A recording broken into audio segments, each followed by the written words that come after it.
ఎప్పుడూ లేంది కొత్తగా కొరియర్ వచ్చిందేంటి?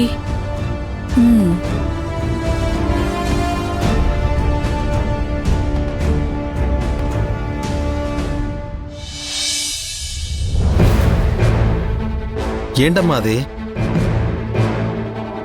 ఏదో కొరియర్ వచ్చిందిరా. కొరియరా? మనింటికా? నాకు అదే ఆశ్చర్యంగా ఉంది. ఏది?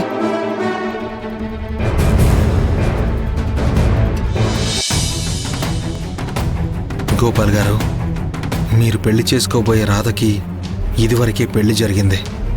తన భర్త ఎవరో కాదు, మీకు పరిచయం ఉన్న శ్యామ్ గారు.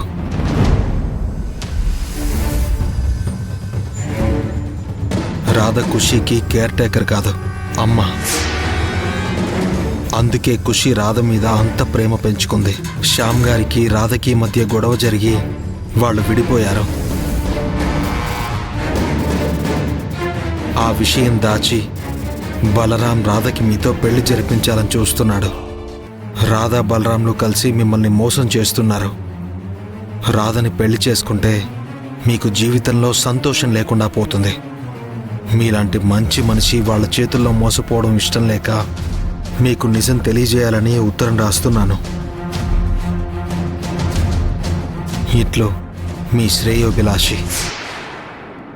రేయ్, ఏముందిరా అందులో? ఎక్కడి నుంచి వచ్చింది కొరియరు? చెప్పవేంట్రా? ఏం లేదమ్మా,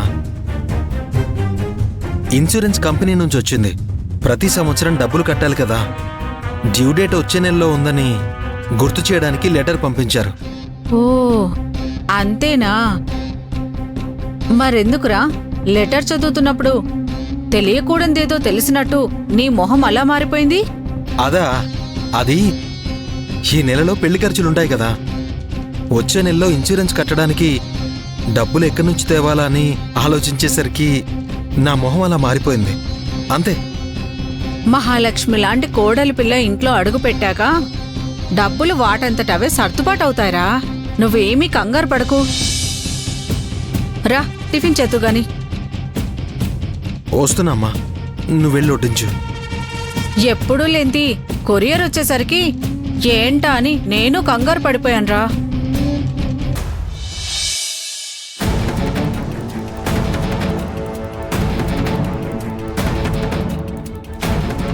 ఇంకా నయం, ఈ లెటర్ అమ్మ చదవలేదు.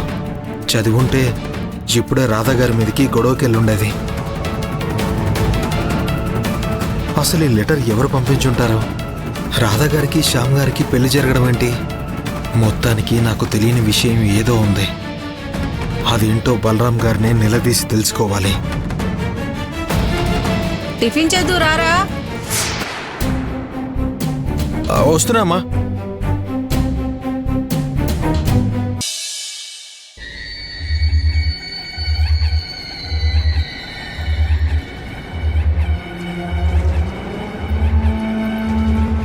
నిన్ను పెళ్లి చేసుకుంటాను అన్న మాట నేను చెప్పలేదు.